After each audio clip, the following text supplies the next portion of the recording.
Hey everybody, welcome back to my channel. Thanks for stopping by. If you're new here, welcome. This is where I talk about mostly music topics, occasionally life updates and fitness updates with my health journey.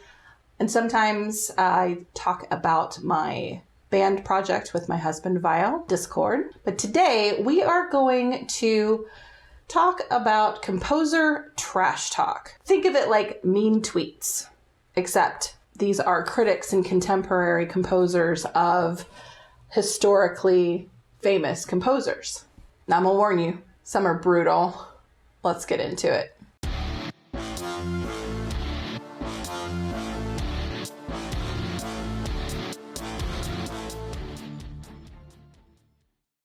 So I'm going to start today with Bela Bartok. He is a Hungarian composer. He composed many instrumental works and also quite a bit of piano works. And one of the things he's most notable for is his integration of Hungarian folk music. And not just from Hungary. He also used folk music from the Carpathian Basin, Algeria, Turkey. He has some Romanian dances, Transylvanian dances, and many more. So this is an example of integrating music of the people, the folk music, into classical music. He also had one opera called Bluebeard's Castle, which is particularly creepy and still performed in the repertoire today.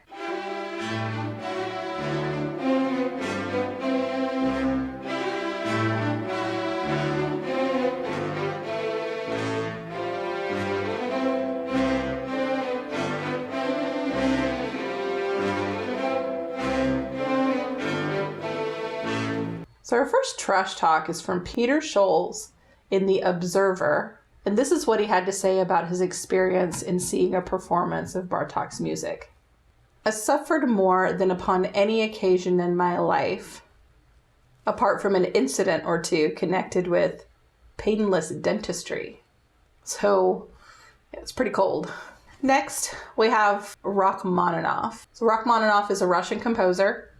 He was very influenced by Tchaikovsky, and he wrote some of the most stunning and beautiful choral music that's ever been written. And a lot of this choral music is known to have extremely low bass parts. And these bass parts are typically sung by a very rare voice type, the contrabass.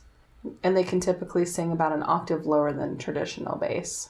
He also wrote instrumental works, piano with orchestra, piano music, vocal music of all kinds. He wrote a few operas, chamber music. He pretty much dabbled in all of it. Here is an example of the Vespers fifth movement, which displays that low B flat.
Incidentally, I watched a lot of videos to try to find the perfect example where you could really hear that bass part. A lot of them, just the bass part was not projected very well, and some of them even had it altered so that it was an octave higher because it is such a difficult part to sing.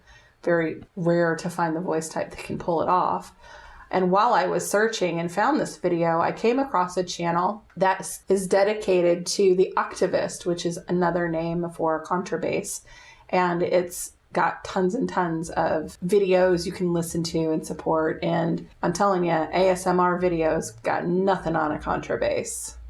So you should check that out. I've got the link down below. Now let's get back to the trash talk. So Cesar Cui was a critic and composer in Russia during this time, contemporary of Rachmaninoff. And Cui was part of what's called the Mighty Five, or the Five.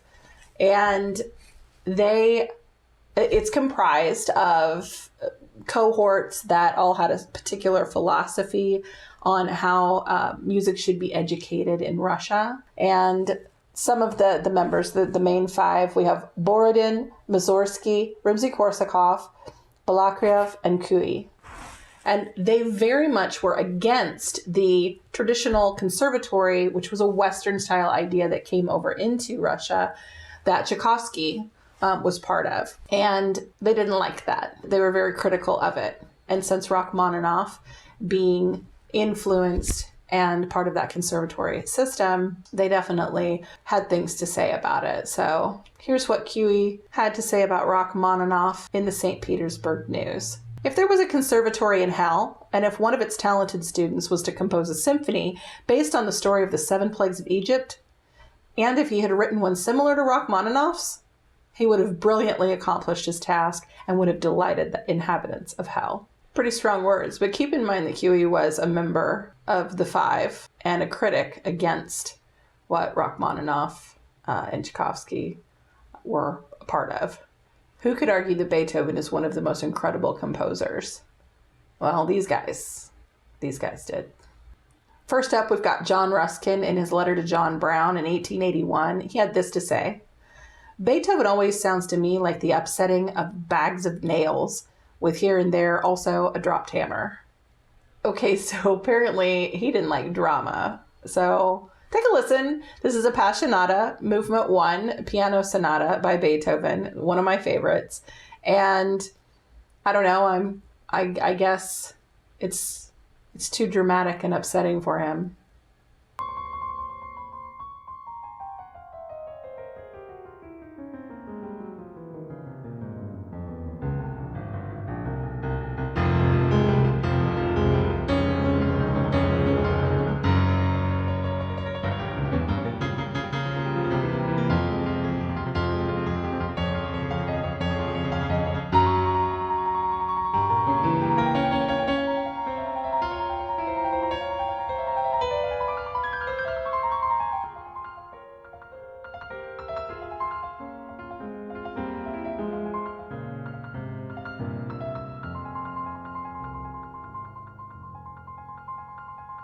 Let me know what you think down in the description on this one.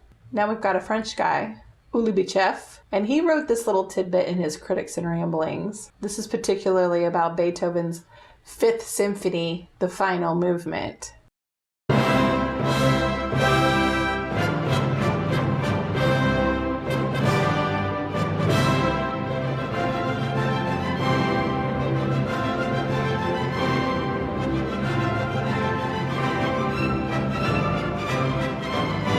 He says, here you have a fragment of 44 measures where Beethoven deemed it necessary to suspend the habeas corpus of music by stripping it of all that might resemble melody, harmony, and any sort of rhythm. It is music, yes or no? If I had answered in the affirmative, I would say that this does not belong to the art, which I am in the habit of considering as music. So, I don't know, one of the greatest pieces of music to ever have been written? And this guy was tearing it apart. Something tells me he kind of didn't know what he was talking about. But there you have it. And we're going to wrap up today's trash talk with a composer that I believe deserves every critique and all the vitriol that he has given. And that is Johannes Brahms. Now, let me explain. I am not a fan. I have tried multiple times to get into and listen to Brahms, and just every time I come to the same conclusion where I'm just bored to tears.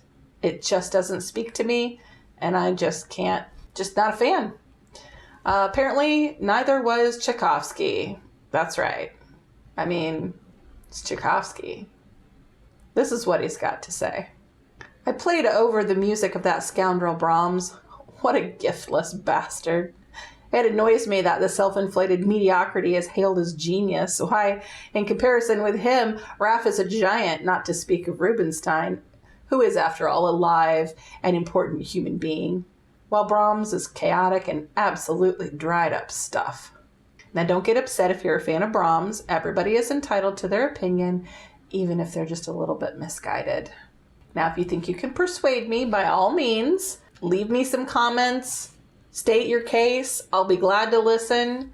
Maybe it's just going to take a little more effort, and maybe you can talk me into it. So if you've got something to say or comments, please leave those down below. I'd love to hear from you and your opinions. And maybe you've got some critiques on some composers that you'd like to leave me.